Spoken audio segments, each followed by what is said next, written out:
함께 나누겠습니다. 네, 오늘 본문은 저에게 많이 알려진 유명한 본문입니다. 그리고 이야기 자체는 단순한 구성으로 되어 있습니다. 니고데모라는 인물이 예수님을 저녁에 조용히 찾아와서 예수님과 대화하는 내용을 저희가 함께 읽었습니다. 네, 니고데모에 대해서는 3장 1절 말씀 보시면 바리새인 중에 니고데모라는 사람이 있으니 유대인의 지도자라라고 소개하고 있습니다. 그가 이제 유대인의 지도자며 또 바리새인이었습니다.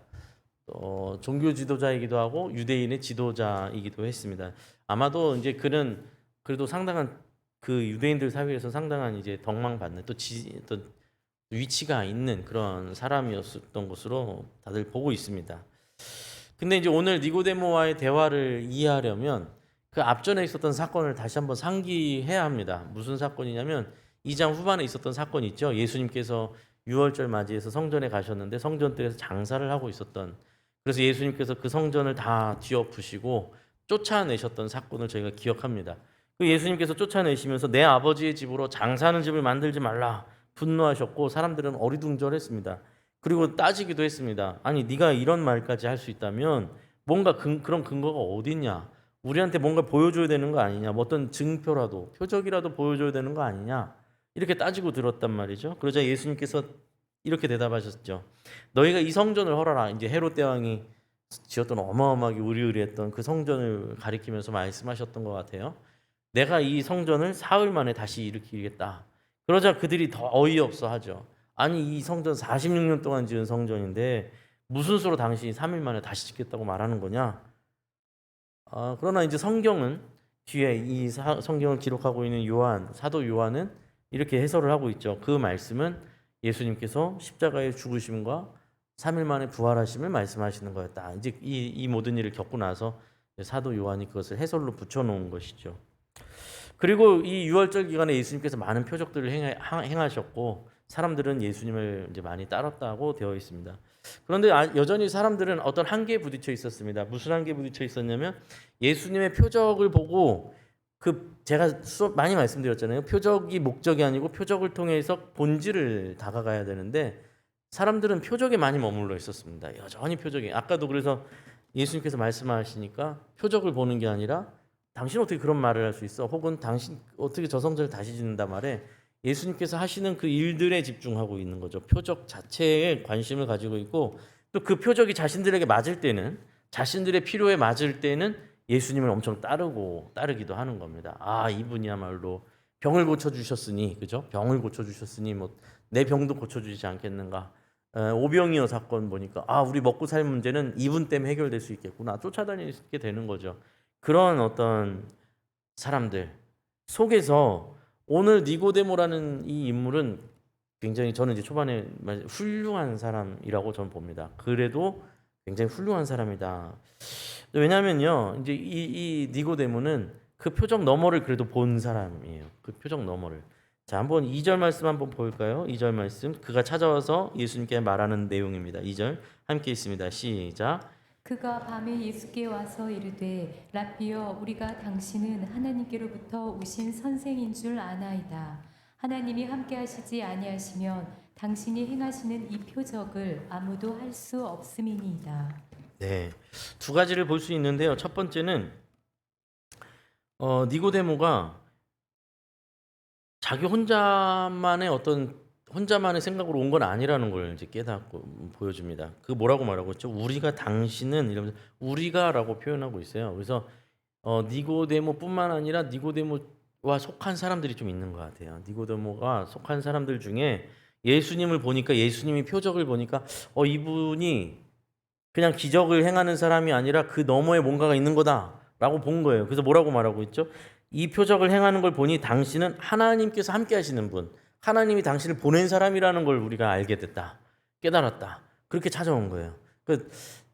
이 절에서 저희가 보게 되는 건 니고데모가 그런 어떤 이해와 깨달음에 도달한 사람들 중에 니고데모가 대표로 이렇게 찾아와서 뭔가 질문을 하고 있다라는 걸 알 수 있고, 그들이 뭘 봤냐면 저 예수라는 분이 하나님께서 보내신 어떤 사람이구나라까지는 봤다라는 거예요. 자, 그런데 그럼 그다음엔 그가 와서 뭘 묻고 싶어 했는가? 정답부터 말씀드리자면 그는 와서 예수님께 질문하고 싶었던 게 있었어요. 뭐냐면 하나님의 나라에 대해서 질문하고 싶어 했어요. 하나님의 나라에 대해서. 하나님의 나라가 어떻게 회복이 되는가? 언제 회복되는가? 이게 이제 그의 관심사였어요. 사실 이제 이 니고데모뿐만 아니라 예수님의 제자들도 그렇고요. 나중에 성경을 보다 보면 이 당시의 사람들은 이 일에 굉장히 관심 갖고 있습니다. 하나님의 나라가 어떻게 되는가? 근데 여기서 하나님의 나라는 뭐냐면 이스라엘을 말하는 겁니다. 이스라엘. 이스라엘이 언제 어떻게 회복됩니까? 여기에 관심이 있어요. 자, 일단 그걸 한번 보자면요. 니고데모가 그런 질문을 갖고 왔는지는 사실 니고데모 입에서 나오지 않아요. 그 말이요. 근데 3절 말씀 볼까요? 3절 말씀 2절에 예수님께 그렇게 말했잖아요. 당신을 보니까 당신은 범상치 않은 사람이야. 하나님께서 보내신 사람이라는 걸 당신의 표적을 보고 우리는 알았습니다. 라고까지만 말했는데 그 다음에 예수님께서 뭐라고 말씀하시냐면 3절 함께 읽겠습니다. 시작.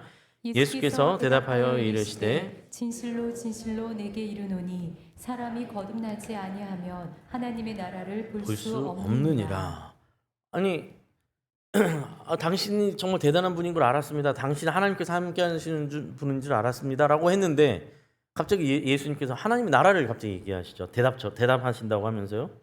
그러니까 니고데모의 입으로 질문도 안 했는데 예수님은 대답을 그냥 주시는 거예요. 왜냐하면 니고데모가 무슨 질문을 하러 온 줄 아니까. 그의 마음에 질문을 이미 읽으셨어요. 그가 뭘 질문하러 오신 줄 알았어요. 하나님 나라를 물어보려고 왔어요. 그러니 하나님의 나라가 어떠한 것인지를 알려주는데 뭐라고 말씀하셨죠? 사람이 거듭나지 아니하면 하나님 나라를 볼 수 없다라고 말씀하셨어요. 자, 이제 여기서 이제 좀 복잡한 상황이 생깁니다. 니고데모가 이 말을 이해할 수가 없어요. 그래서 그 다음 대가 계속 그렇게 이어지는 거예요. 니고데모가 뭘 질문하냐면 원래는 자기가 첫 번째 깜짝 놀랐을 거예요. 자기가 하나님의 나라라는 단어를 말도 안 했는데 예수님께서 먼저 자기 마음을 싹 다 읽으시고는 하나님 나라에 대해서 말씀하셨잖아요. 이 답을 말씀해 주시니까 깜짝 놀랐는데 문제는 뭐냐면 깜짝 놀랐는데 답은 되지 않았어요. 자기한테. 왜냐하면 하나님 나라 그러니까 니고데모 말대로라면 그래 너 훌륭한 질문을 갖고 왔구나. 예수님께서 대답하실 때 훌륭한 질문 갖고 왔구나. 이스라엘은 말이야 하나님의 나라는 말이야 이렇게 회복될 거야. 지금 몇백 년 지났지만 이제 하나님께서 이 나라를 회복시키실 거야. 먼저 다윗과 같은 왕이 일어날 거야. 혹은 아니면 저 이방 민족들을 하나님께서 이제 심판하시고 이스라엘 다시 일어서게 될 거야. 이런 식의 질문 대답이 나와야 되잖아요. 대답이라는 게 하나님 이스라엘이 회복된다니까. 근데 예수님의 대답이 너무 밑도 끝도 없는 대답이에요. 사람이 다시 태어나요. 거듭나야 된다라는 거예요. 아니 무슨 나라가 세워지는데 이스라엘이라는 나라가 다시 회복되어지는데 사람이 다시 태어나야 된다라는 말로 하니까 답은 받긴 받았는데 너무 이해가 안 되는 답인 거예요. 그래서 니고데모가 계속해서 질문을 하게 되는 거죠. 4절 보시면 니고데모가 이르되 사람이 늙으면 어떻게 날 수 있사옵나이까? 두 번째 모태에 들어갔다가 날 수 있사옵나이까? 이러는 거죠. 아니 사람이 어떻게 다시 태어날 수 있단 말입니까? 늙으면 늙어서 죽는 거 아니었습니까? 그게 아니라 늙어서도 다시 어머니 뱃속에서 다시 태어날 방법이 있단 말입니까? 다시 태어날 일이 그럴 수가 있다는 겁니까? 이제 그걸 이제 질문하기 시작한 거예요. 근데 여러분 이제 이 상황에서 저희는 니고데모의 입장에서 조금 이해를 해줄 필요가 있습니다. 그는 훌륭한 바리새인이라고 제가 말씀드렸잖아요. 제가 이 니고데모를 그래도 훌륭하게 보는 이유는 니고데모가 일반인들과는 다르게 예수님의 표적에 매여 있지는 않고 표적 너머로 뭔가를 봤다라는 건 참 훌륭한 사람이라고 보는 거죠. 이 바리새인들은 어떤 사람들입니까? 바리새인들은 율법을 가르치고 공부하고 가르치고 유대인들의 이스라엘의 종교 지도자로 서 있는 사람들이에요. 그들은 끊임없이 구약 성경을 읽고 외울 정도예요. 그들은 구약 역사를 연구하고 돌아보고 예언자들의 선지자들의 글들을 계속해서 기억하고 연구하고 가르치는 사람들이 바리새인들입니다. 근데 이 바리새인들이 어떻게 시작된 거냐면 구약의 이스라엘이 완전히 쫄딱 망하잖아요. 그래서 망해서 나라를 빼앗기고 포로로 끌려갔을 때 포로로 끌려가 있었던 이스라엘 백성들이 고민을 하는 거예요. 우리가 도대체 왜 이 모양 이 지경이 됐는가? 어쩌다 우리가 이 지경이 됐는가? 다윗과 솔로몬의 엄청난 영광의 나라였는데 어느 순간 보니까 포로로 끌려와서 완전 비참한 삶을 살고 있단 말이죠. 그래서 그들이 이스라엘의 지도자들과 이스라엘 사람들이 포로로 끌려와 있는 상태에서 고민하고 답을 내린 게 뭐였냐면 우리가 하나님의 율법을 떠났구나. 하나님의 율법을 떠난 우리가 이 지경이 되었구나. 심판을 벌을 받은 거구나라는 데까지는 온 거예요. 그때 이제 누가 생겨나는 거냐면 바리새인이라는 사람들이 거기서 생겨납니다. 율법을 다시 공부하고 연구하고 해석해서 이스라엘 백성들을 율법을 가리키고 지키게 하는 거예요. 그래서 저희가 구약 성경을 읽을 때는 바리새인이 등장하지 않는데 예수님 시대부터 갑자기 성경을 신약 성경을 읽어보면 바리새인이 갑자기 막 등장한단 말이에요. 이들이 나타나서는 이스라엘 백성들에게 율법을 계속해서 가르치고 율법을 어기게 되면 엄청나게 정죄하고 사람들은 어느새 보면 신약 성경 읽어보면 사람들이 율법을 어기면 엄청나게 엄하게 벌을 받고 있는 장면들을 보게 됩니다. 왜냐하면 이스라엘 사람들은 우리가 율법을 다시 지키고 하나님 앞으로 돌아가면 하나님께서 이스라엘을 회복시키시리라 이 믿음으로 이제 기다리고 있거든요. 그렇게 기다리고 있는데 범상치 않은 인물이 나타나 예수라는 인물이 나타났고 그가 표적들을 행하니까 그들 중에서 이제 예수를 알아본 자들 중에 니고데모가 와서 이제 물어보려는 겁니다. 때가 된 겁니까? 하나님의 나라가 이제 회복되는 겁니까? 이제 그렇게 질문하러 온 거였죠. 거의 이 때가 임박한 겁니까? 근데 예수님이 엉뚱한 대답을 하시는 거죠. 사람이 거듭나야 한다. 이게 그러니까 이제 이해가 안 되는 거예요. 그들은 다윗과 솔로몬의 영광을 기억하면서 다시 회복될 이스라엘을 상상하고 있었고 니고데모도 그 상상을 하고 있었는데 예수님의 대답이 엉뚱한 방향에서 답을 해오니까 전혀 이해가 안 되죠. 저희는 교회 다니면서 여러분도 아마 이제 많이 설교를 들으시고 성경을 읽고 이 이후에 예수님의 삶을 대략 알잖아요. 그래도 십자가에 못 박혀 죽으시고 부활하시고 그 사건들을 저희가 알고 또 복음을 전에 듣고 뭐 새신자 교육을 받든 뭐 하든 이야기들을 들어서 사람이 다시 거듭난다라는 말에 대한 의미를 저희는 좀 알고 있죠. 그죠? 저희는 대충 알고 있지 않습니까? 우리가 죄에 관하여서 죽고 죄인으로서 나는 죽고 예수 그리스도로 인하여서 새로운 생명을 얻는다. 이제 우리가 다시 거듭난다라고 말하죠. 우리가 죄인으로서의 나는 죽고 십자가에 죽으심에 예수님의 십자가에 죽으심에 나도 죽은 것이고 예수님의 부활하심을 통해서 나에게도 새로운 생명이 주어졌다. 그러니 내가 이 육신이 죽어도 다시 주님의 부활하심과 같이 부활할 그 날에 다시 부활함으로 새 생명을 얻게 된다. 그리고 그것이 이미 내 안에 그 믿음이 있음으로 인해서 나는 이미 예수 그리스도와 함께 죽은 자가 되는 것이고 지금부터 내 삶은 예수 그리스도와 함께 사는 삶이다. 이게 우리가 고백하는 신앙의 고백이거든요. 그렇죠? 근데 여러분 우리는 사실 이 모든 사건이 역사 속에서 이루어진 뒤에 그 이야기를 아니까 예수님께서 오늘 하신 말씀을 네가 거듭나지 않으면 하나님 나라를 볼 수 없다. 이해하고 있죠. 그런데 니고데모는 율법을 딸딸 외우고 있는 사람이지만 아직 이걸 이해하지 못하는 상황에 있잖아요. 예수님이 죽으실 것도 모르고 예수님 부활하실 것에 대한 이야기도 몰라요. 그가 생각하고 있는 것은 그가 생각하는 하나님의 나라라는 것은 이스라엘이라는 국가, 하나님께서 번성하게 했던 영광을 누리게 했던 다윗과 솔로몬의 나라를 생각하면서 예수님과 대화를 하니까 이해가 안 되는 거예요. 예수님께서 대답을 말씀해 주시고 말씀을 해 주시니까 그 대답을 이해를 못하고 계속 물으니까 예수님께서 뭐라고 질책하시죠? 너는 어떻게 말씀을 연구하고 가르치는 자가 어찌하여 내 말을 이해하지 못하느냐? 이스라엘의 선생으로서 어찌하여 이것을 알지 못하느냐? 질책을 받게 된다라는 것이죠. 그리고 니고데모가 잘못 알고 있는 하나님의 나라라는 그 개념을 예수님께서 깨트려 주신다라는 겁니다. 하나님의 나라는 그런 게 아니다. 이스라엘이란 나라가 하나님의 나라가 끝이 아니다. 하나님의 나라는 거듭난 자, 다시 태어난 자가 누리는 그가 살게 되는 세상. 그래서 국경과 어떤 뭐 대륙이나 국경이나 뭐 아니면 어떤 국가의 이름으로서 존재하는 게 아니라 하나님의 백성, 즉 교회가 이제 하나님의 나라가 되는 것이고 온 인류 가운데 믿는 자들이 하나님의 나라 백성으로 세워지는 것이죠. 그게 이제 예수님께서 가르쳐 주신 하나님의 나라의 개념입니다.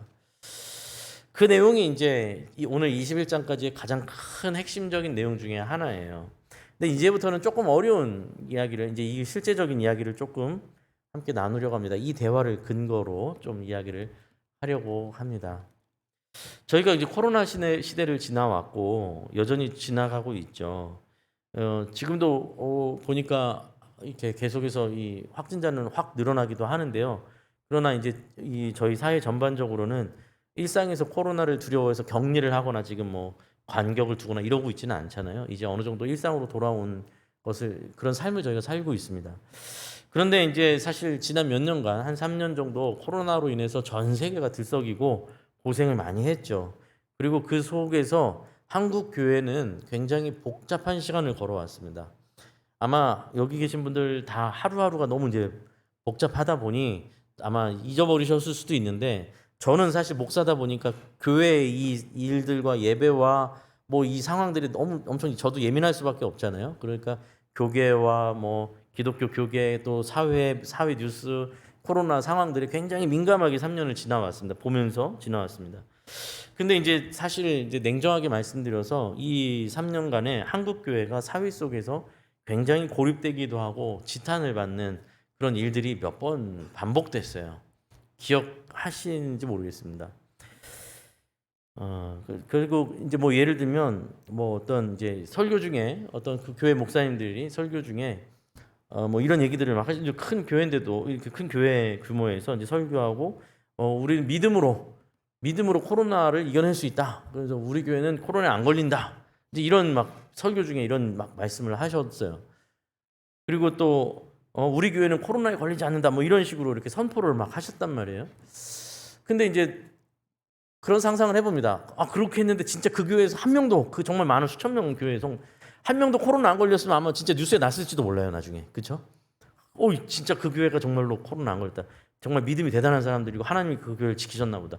근데 문제는 이제 그게 왜 뉴스에 나올 수 있었을까요? 그렇게 선포하고 그냥 뉴스에 막 그 설교 영상이 막 다 나왔는데 그 교회에서 확진자가 수백 명이 나오고 막 지역사회에 엄청 퍼뜨리는 근원지가 돼버리는 바람에 엄청나게 지탄을 받게 되었죠. 그런 일들이 막 일어났었어요. 여러 차례 일어났습니다. 그것도 한참 민감한 상황이 그렇게 되는 바람에 결국에는 이제 총리와 경기도지사 등 국가기관 그 정부 지시로 교회 모임이 강제 중단되는 일이 있었어요. 그 기간이 있었어요. 기억나시죠? 아예 강제적으로 웬만하면 이런 일이 없는데 국가에서 교회 예배의 소집을 금한다라고까지 얘기하는 상황이 왔습니다. 이때 뭐 여러분은 아마 저희 교회는 이제 이런 정책을 따랐고 계속 따랐고 질병본부에서의 어떤 요청하는 부분 뭐 거리두기라든지 스티커 막 기억나시죠? 거리 앉아서 하기도 하고 거기에 맞춰서 진행했기 때문에 잘 모르시겠지만 사실은 기독교 교계 내에서는 한국 교회 내에서는 이 문제로 굉장히 첨예하게 대립도 하고요. 갈등이 굉장히 심했어요. 예. 이렇게 정책을 따르는 것에 대해서 믿음 없다고 막 공격하는 분들도 많았었고 그래서 믿음으로 끝까지 대면 예배를 막 불사하고 생명을 불사하고라도 교회를 지켜야 된다 막 이제 이 갈등이 목회자들 사이에서도 굉장히 이제 강한 대립이 있었습니다. 갈등이 있었습니다, 여러분. 실제로는. 어떤 분들은 이 일은 국가가 이렇게까지 얘기하는 건 일제강점기의 신사참배와도 같은 일이다. 신사참배를 강요해서 절하게 만들었잖아요. 이런 문제와도 같은 거다. 어찌 감히 예배를 멈추게 하느냐, 막 이러면서 이 행정 조치의 반기를 들고 뭐 잡아가려면 잡아가라 하면서 이제 예배를 모여서 예배를 드리기도 하고 막 그랬었습니다. 그렇게 그만큼 복잡한 상황이었어요. 굉장히 긴 설명이 사실은 필요한 주제이긴 한데요. 최대한 간단하게 오늘 저희가 다룬 본문 니고데모와 예수님의 대화를 근거로 이 문제에 대해서 조금 여러분께 설명을 드리려고 합니다. 여러분 다시 니고데모 이야기로 넘어와서 니고데모가 예수님 말씀을 이해하지 못했던 예수님의 말씀을 어려워했던 이유가 뭐였죠? 그가 생각하는 하나님의 나라에 대한 이해가 달랐기 때문이라고 말씀드렸잖아요. 그가 생각했던 하나님의 나라는 이스라엘이라는 나라예요. 이스라엘의 회복. 이스라엘이라는 나라가 회복하는 거예요. 그는 뛰어난 사람이라고 말씀드렸어요. 그가 속한 사람들도 뛰어난 사람이에요. 왜냐하면 성전에서 예수님께서 다 성전 뜰 안에서 사람들을 쫓아내고 표적을 행했을 때 사람들은 그 표적만을 보고 쫓아갔지만 니고데모는 그 표적 너머를 본 사람이었단 말이에요. 하나님의 어떤 손길을 본 사람이에요. 그래서 예수님을 찾아왔기 때문에 그는 뛰어난 사람이었습니다. 그러나 여전히 니고데모에게 있어서의 한계는 뭐였냐면 국가로서의 하나님 나라를 아직 벗어나지 못하고 있었단 말이에요. 하나님 나라 하면 이스라엘 여기까지만 생각하고 있는 거예요. 여전히. 그래서 예수님의 질책을 받게 된 거죠. 너는 어찌하여 말씀을 가르치는 말씀을 맡은 자가 그렇게밖에 이해 못하느냐라고 하는 거죠. 많은 목회자들이 또 기독교계에 대해서 이 문제를 다룰 때 갈등의 근원을 가만히 따져보면 사실 이 문제가 굉장히 뿌리 깊게 박혀 있는 문제입니다. 무슨 문제냐면 오늘날 이 교회가 세상 속에서 세상이 감히 교회를 이렇게 한다고 하는 문제라든지 혹은 교회가 이렇게 코로나를 지나면서 어려움을 당하니까 하나님 우리가 믿음으로 이 지켜내기를 원합니다. 코로나도 이겨낼 줄로 믿습니다. 당연히 그렇게 기도하죠. 저도 그렇게 기도합니다. 근데 그게 물리적으로 말이죠. 물리적으로 우리 교회 성도들은 한 명도 코로나에 안 걸릴 겁니다. 그렇게 믿습니다. 하는 방식의 어떤 믿음과 이해가 사실은 근원적으로는 무엇이냐면 하나님의 백성, 하나님의 나라는 하나님께서 이런 식으로 지켜주신다. 시련이 올 수가 없다. 하나님은 하나님의 백성을 그렇게 지키신다. 이스라엘을 회복시키실 것이다. 이스라엘 나라를 회복시키실 것이다. 이런 이해 구조로 생각을 하는 거예요. 그래서 코로나 시대를 지내면서 아니 어떻게 그렇게 믿음으로 기도했는데 그렇게 믿음으로 선포했는데 우리 교회에 코로나가 걸렸지? 이게 이해가 안 되는 거예요. 믿음으로 하나님께 간구했는데 하나님께 분명히 믿음으로 선포했는데 오히려 욕을 먹고 막 다 이렇게 되니까 아니 이게 어떻게 된 거지? 이렇게 되는 거예요. 이거 가지고 이제 굉장히 복잡한데요. 저는 이 복잡한 문제도 질문할 하여튼 한두 가지는 아닙니다만 코로나가 교회를 힘들게 만들었다. 코로나를 통해서 하나님 왜 이렇게 해서 이제 실제로 코로나 이전과 코로나 이후에 지금 대체적으로 한국 교회 성도님들이 한 40%가 떠나서 돌아오지 않는다고 보고 있거든요, 지금. 그러니까 성도님들이 한 60%만 남았다고 본단 말이에요. 그러니까 이것도 괴로운 거예요. 고통스러운 거예요. 하나님, 어떻게 이 코로나를 통해서 이렇게 교회가 힘들게 됩니까? 어렵게 됩니까? 하나님의 교회가 어떻게 이렇게 됩니까? 근데 이런 식으로 생각하니까 이걸 반대로 생각해서 이걸 방해하는 사람들은 다 이제 적이 되고 싸워야 되고 그래서 집회를 하고 그 한참 코로나 확진으로 막 어려울 때 막 무슨 8월 15일이었나요? 뭐 그때 막 집회를 한다고 막 광화문에 막 다 모여가지고 뉴스에 나오고 하면 사람들이 더 기독교인들 더 싫어하게 되고 막 하는 일들이 일어난 거 아니에요? 그죠? 저는 여기서 제가 무슨 진보냐 보수냐 어떤 정치적 입장에서 절대로 그런 말씀을 드리려는 게 아니고 성경적인 성경의 관점에서 봤을 때 우리는 이런 갈등, 세상과의 갈등, 또 우리가 이 어려움을 당한 일에 대해서 이스라엘이 지금 이렇게 포로로 또 수백 년 동안 고통을 당하고 있는 이 시간 속에서 이걸 어떻게 이해해야 되며 이것이 어떻게 회복되어야 그게 이스라엘의 회복이고 하나님의 회복인가를 이해해야 되는 니고데모가 거기에 갇혀 있는 그 질문을 우리는 어떻게 이해하고 있는가? 우리는 정말 잘 이해하고 있는가를 계속 지금 말씀을 드리는 거예요. 자, 여기서 우리가 했어야 될 질문은 뭐냐? 저는 이렇게 생각합니다. 저 세상이 교회를 공격하니 이게 말이 되는가? 이런 질문이 아니라 그러니 우리는 대면 예배를 목숨을 걸고 지켜야 되는 거 아닌가? 이런 질문이 아니라 여러분 사실 진짜 제일 공부를 해보면 아는데요. 공부를 해보면 아시잖아요. 좋은 답은 좋은 질문을 해야 좋은 답이 나오는 거예요. 질문이 틀리면 답도 틀려요. 좋은 질문, 우리에게 필요한 질문은 뭐였는가? 코로나 기간에. 그리고 코로나 때문에 어려움을 당한 우리가 오늘날 해야 하는 질문은 뭐냐? 이 질문이죠. 과연 우리가 목숨을 걸고 지켜야 하는 것은 도대체 무엇인가? 이걸 질문해야죠. 교회가 지켜야 되는 건 도대체 무엇인가? 교회가 지켜야 될 것은 과연 무엇인가? 이게 우리의 질문이 되어야 해요.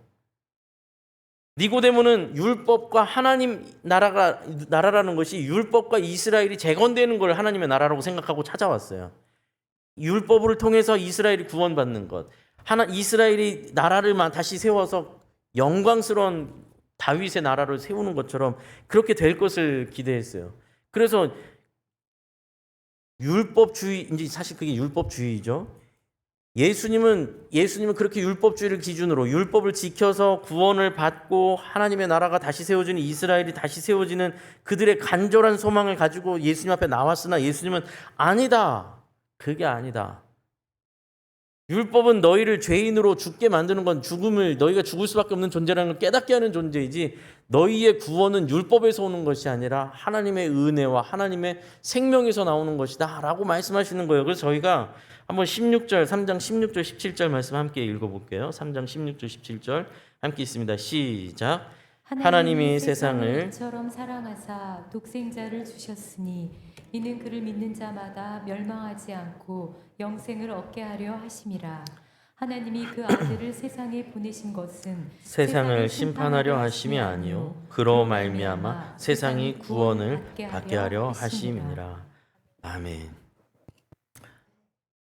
예수님께서 말씀하시는 거예요. 저희는 3장 16절을 거의 외우잖아요. 대부분. 이게 요절이니까 우리 기독교의 요절처럼 외우는데 정말 중요한 말씀이 17절에 있거든요.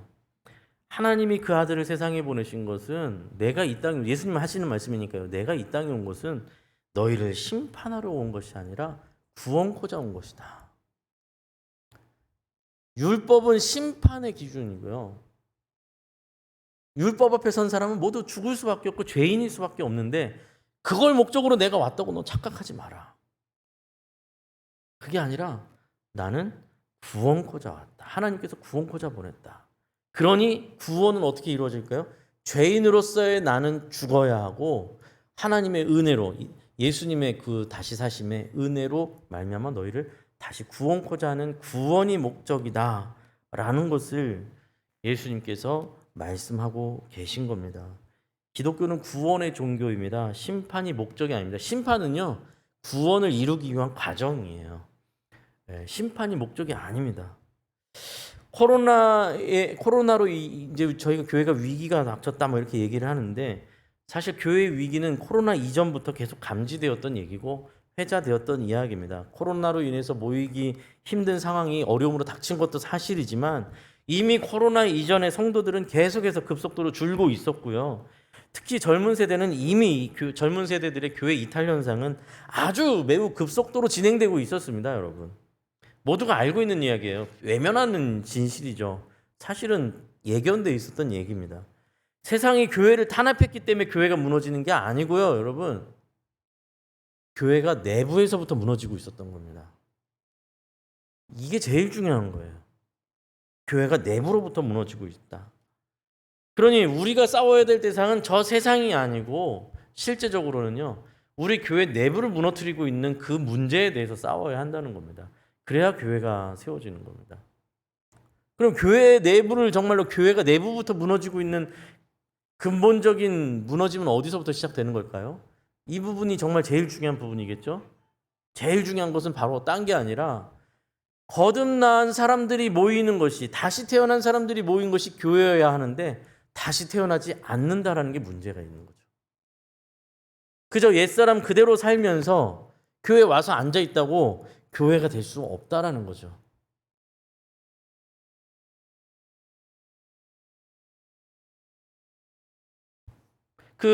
지금 이제 오늘 같은 경우도 예배, 3부 예배 마치면 여전도의 연합 식사도 하고 교제도 나누고 세일 모임도 할 거예요. 그리고 남성교회도 이제 조직을 이제 좀 조율을 했습니다. 이제 뭔가 계속해서 뭔가 이렇게 일어나갈 거예요. 가을부터는 이제 세일 모임도 이제 본격적으로 시작하고 합니다. 교회에 뭐 크고 작은 모임들이 있습니다. 찬양대도 있고 찬양팀도 있고 교사들도 있고 뭐 모임들이 많아요. 그러면 주의 몸된 교회로서 모이는 거잖아요. 주의 몸된 교회로서 모이는 거예요. 그러면 여러분 그 모임 속에서 나오는 대화들은 어때야 될까요? 어떤 대화들이 나오는 게 정상입니까? 다시 태어난 사람들의 대화여야 될 거 아니에요. 그죠? 그러니까 물론 모든 매 순간을 성경 구절을 막 인용하면서 말할 수는 없죠, 저희가. 그렇기는 해도 내가 사업을 하면서 참 요즘 너무 경기가 어려운데 정말 의지할 분은 하나님인 것 같다. 제가 사업하는데 유혹이 참 이렇게 편법으로 하고 불법으로 하면 수입을 이렇게 얻을 수 있는 상황인데 제 신앙 양심으로 이걸 참 이겨내기가 참 만만치 않습니다. 좀 여러분 같이 좀 기도 좀 해주세요. 뭐 이렇게까지 대단한 기도는 아니더라도요. 어쨌든 그런 유의 방향성의 기도 제목들이 나오고 우리 아이가 아들이 손주를 낳았습니다. 참 아이가 건강하게 기도 좀 해주세요. 이런 얘기들 뭔가 이렇게 돼야 되는데 교회 안에서의 어떤 모임을 가보면 그저 집값이 얼마고 땅값이 얼마고 아파트값은 얼마 올랐고 차를 얼마 바꿨는데 차가 얼마나 잘 나갑니까? 뭐 이런 거 질문하고 골프가 어떻게 됐고 쇼핑했는데 가방은 어디서 싸고 이게 전부 A부터 끝까지 이야기로 시작해서 이야기로 끝나고 있다면 그나마 이거면 다행이죠. 저희는 왜 저래? 막 하면서 이제 두세 명이 묶여가지고 한 명 공격하고 저 뒷담화를 하고 있고 여러분 교회가 어디서부터 무너진다고 생각하십니까? 정말로 무슨 정부 시책 때문에 교회가 무너진다고요? 어림도 없는 얘기죠. 여러분 그런 걸로 무너질 것 같았으면 교회는 진작에 무너졌어야 됩니다. 여러분 로마 시대 때는 로마 10대 박해라고 해가지고요. 로마 황제들이 연이어서 10대 박해라고 불릴 만큼 큰 박해들이 있었어요. 그 박해는 정말 끔찍합니다. 기록을 보면 너무 끔찍해요. 사람을 막 뾰족한 이게 나무 이게 막 전봇대를 뾰족하게 깎아놓은 걸 사람을 막 꽂아가지고 길거리에 세워놓고 했어요. 예수 그리스도를 믿는다는 고백 때문에. 그리고 사람들 보는 앞에서 화형을 시키고 그리고 예수 그리스도를 부정하지 않는 것 때문에 굶주린 맹수들한테 집어넣어서 그냥 맹수의 밥으로 넘겨주고 그걸 구경하면서 즐겼어요. 사람을 톱으로 켜서 죽이기도 했습니다.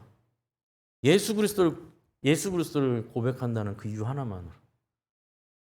그러나 교회는 어떻게 됐죠? 그래서 교회가 사라졌나요? 아니요. 교회는 오히려 더 불길과 같이 복음이 전파됐어요. 그래서 오히려 나중에 로마가 더 이상 어쩔 수 없어서 차라리 국교로 받아들이자 한 거가 그게 역사 아닙니까? 외부적인 요인 때문에요. 코로나 때문에 교회가 어려워져서 사람이 줄었다고요? 국가가 이랬다고요? 외부의 탄압 때문에 이렇게 됐다고요? 다 비열한 거짓말이죠, 사실은. 우리 내부의 문제예요. 우리 내부의 문제. 335 모였을 때 전혀 거룩하지 않은 우리의 모습. 홀로 있을 때 교회에서는 거룩하지만 홀로 밖에 나갔을 땐 세상 속에서는 누구보다도 더 세상적인 삶을 살아가고 있는 우리가 문제인 거예요. 결단코 죽지 않은 나, 결단코 죽지 않고 다시 살아나지도 않은 나 때문에 교회가 무너지고 있는 것이지 무슨 외부적인 요인 때문에 교회가 무너지는 게 아닙니다. 오히려 교회가 부흥할 때는 오히려 힘들 때 어려울 때 더 부흥을 했죠.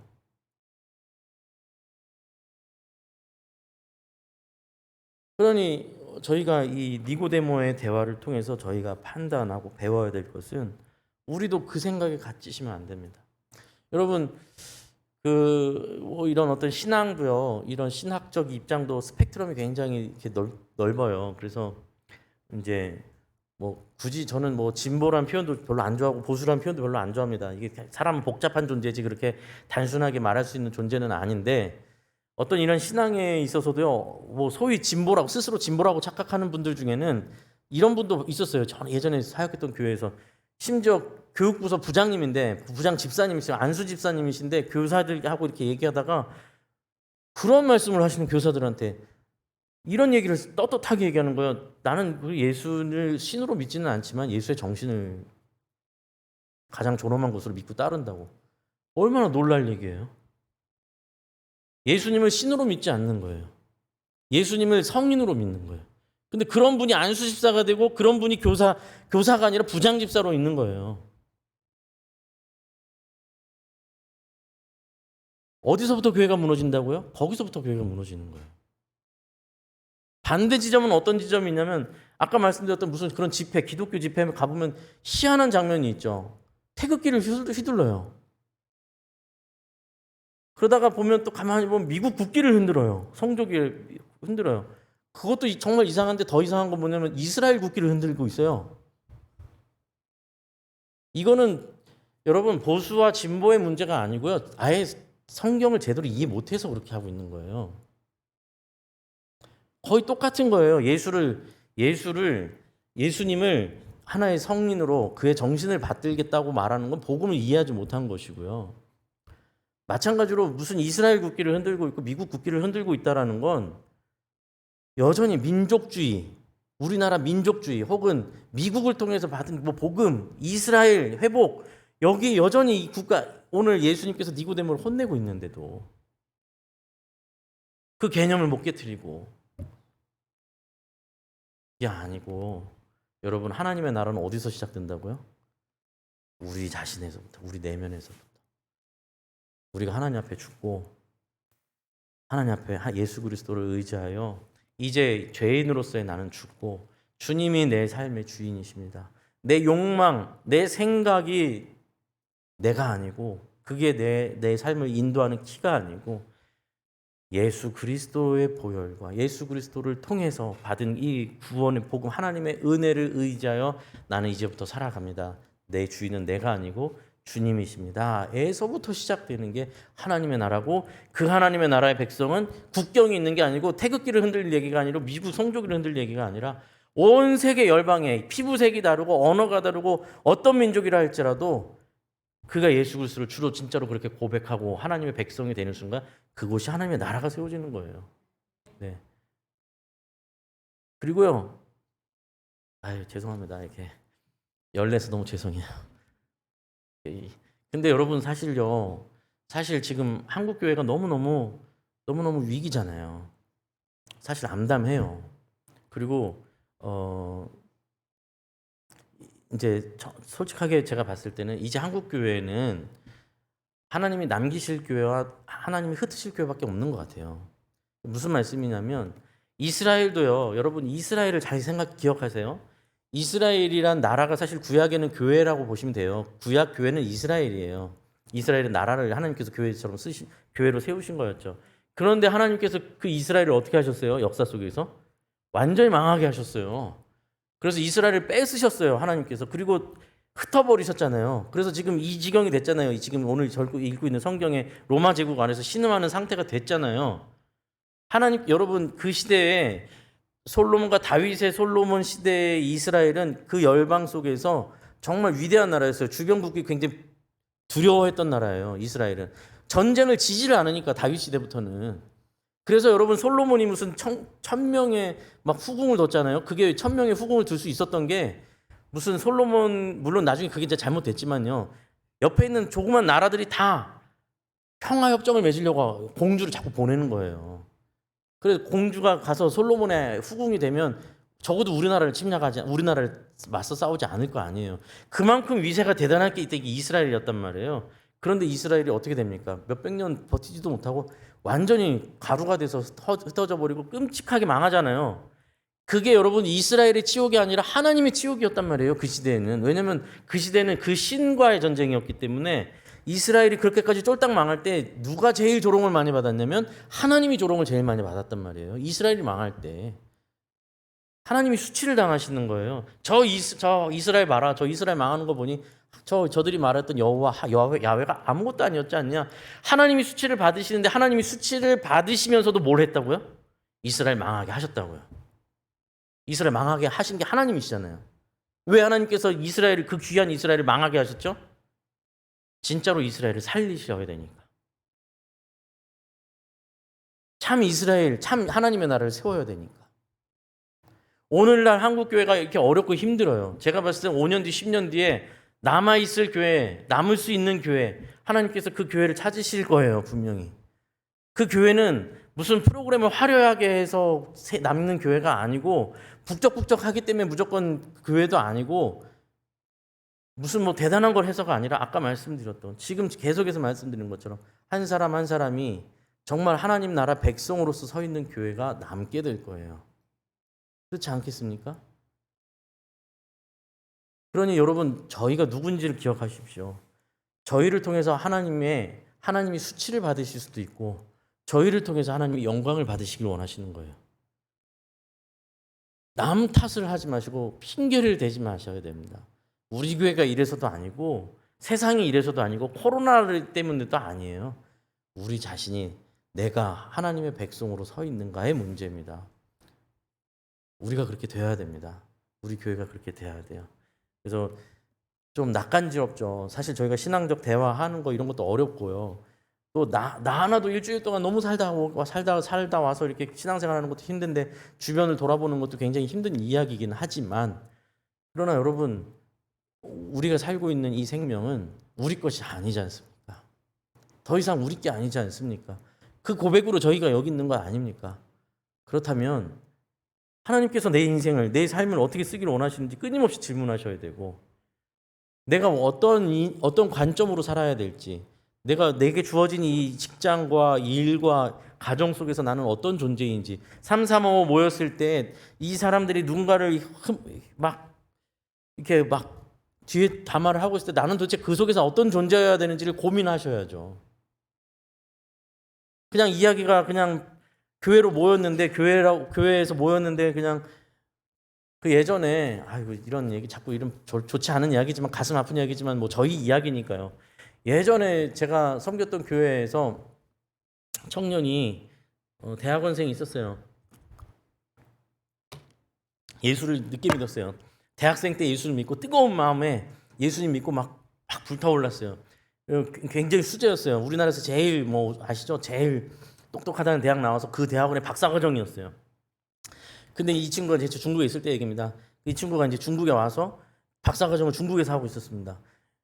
그냥 이제 막 보니까 얘기를 해보니까 어떻게 이렇게 이 자매가 뜨거운가 했더니 보니까 이제 예수님 믿은 지 얼마 안 됐어요. 막 뜨거워요. 그래서 교회 와가지고도 뭘 섬길까 막 고민하고 있어요. 그래서 연결해줬어요. 어디다 연결해줬냐면 교회 이렇게 찬양대에 연결해줬어요. 그래서 이제 가서 열심히 봉사하기 시작했어요. 가서 갔는데 어느 날 저를 개인 상담 찾아왔습니다. 그때는 전 전도사였어요. 전도사님, 저 마음이 너무 시험이 많이 듭니다. 왜 시험이 들냐고. 그때 찬양대 하면서 너무 많이 시험이 듭니다. 왜 찬양대에서 시험 드냐고. 저는 속으로 무슨 생각했냐면 너무 이렇게 잘 이렇게 화음 못 맞춰서 막 혼나나? 막 이런 것 때문에 막 이런 것 때문에 시험 드나? 뭐 이렇게 생각했어요. 근데 노래 잘하거든요. 그래서 이상하다. 왜 시험 들지 했는데 찬양대에서 얘기를 하는데 거기 계신 이제 집사님들, 뭐 권사님들은 대부분 중국 떠나와 있는 분이 한국에서 떠나와 있는 분들이잖아요. 근데 그분들이 이제 얘기하는데 이런 거예요. 명절 기간이었는데 명절 되니까 너무 좋다는 거예요. 다들. 그래서 이 청년이 왜 이렇게 집사님 왜 이렇게 좋으세요? 그러니까 시어머니한테 벗어났잖아. 내가 한국에 있었으면 내가 지금 가서 전 부치느라고 얼마나 고생인데 집사님들이 다 그러시더래요. 처음에 농담인 줄 알았는데 정말 순수한 점이었거든요. 다 그러시는 거예요. 너도 결혼 안 해서 아직 몰라서 그러지. 너 나중에 결혼하면 중국에 있는 게 얼마나 축복인지 몰라. 근데 이 자매가 너무 상처를 받은 거예요. 예수 믿는 사람 수준이 이것밖에 안 되냐. 이런 얘기 들으려고 내가 여기 있냐. 여러분 말 한마디 한마디가 사람을 죽이기도 하고 살리는 거예요. 여러분의 신앙이 교회를 살리고 죽이는 거예요. 무슨 딴 핑계를 댈 게 없어요. 사실 니고데모와 예수님의 이야기는 이제 풀어야 될 얘기가 더 많습니다만 오늘은 이 지점을 굉장히 좀 깊이 생각하셨으면 좋겠어요. 저희가 정말로 내 신앙이 교회를 10년 다니고 20년 다니고 30년 다녀도 소용없습니다, 여러분. 교회에서 직분을 받아서 목사도 소용없어요. 목사도 제가 보니까 목사도 소용없습니다. 진짜 거듭나야 됩니다. 하나님 앞에서 죽으셔야 됩니다. 아니면 허망한 얘기, 다 허무한 얘기로밖에 안 들릴 이야기입니다. 그러면서 이제 보통 뭐 하게 되죠? 나 복 받고 싶어서 하나님께 신께 빌려 오는 거예요. 그거는 나무에 뭐 묶여 있는 천 앞에서 손을 비는 거나 어디 우상 앞에 가서 손 비는 거나 다를 것 없는 겁니다. 그것 때문에 교회는 무너지는 겁니다. 교회는 새 생명을 입은 자들의 모임입니다, 여러분. 여러분의 생명은 여러분 것이 아닙니다.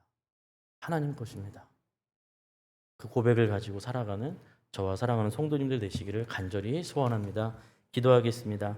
하나님 아버지, 주님, 니고데모와 예수님의 대화를 통하여서 하나님 우리도 혹시 그러한 착각에 빠져 있지는 않는지, 어떤 외형과 틀과 전통과 어떤 이 잘못된 이해 속에 있지는 않는지 우리 자신을 돌아봅니다. 정말로 내가 죽지 아니하고 말씀 앞에 내가 엎드리지 않고서는 결국 내 자존심, 내 욕망, 내 소원을 가지고 교회에 와서 교회를 허물어뜨리는 요인밖에 되지 않지 않습니까? 주님, 우리가 정말 다시 거듭나게 하여 주시고 우리 교회가 정말 하나님께서 원하시고 하나님께서 기다리시고 하나님께서 찾으시는 참다운 성도들의 교회가 될 수 있도록 주님 인도하여 주옵소서. 우리 교회가 바로 하나님의 나라인 줄로 믿습니다. 우리의 삶이 하나님의 나라로서 하나님의 영광을 드러내는 귀한 삶이 될 수 있도록 하나님 인도하여 주시옵소서. 이제는 우리 주 예수 그리스도의 은혜와 하나님의 무궁하신 측량할 수 없이 크신 그 사랑과 성령님의 보호하시고 인도하시고 교통하심이 이 자리에 나와 주의 말씀 앞에 엎드려 정말 나를 옛사람인 나를 죽이고 하나님 앞에 내 삶을 맡기기를 소원하는 여기 있는 모든 하나님의 백성들 자녀들 머리 위에 삶의 터전 위에 이제부터 영원까지 함께 하여 주시기를 간절히 축원하옵나이다. 아멘.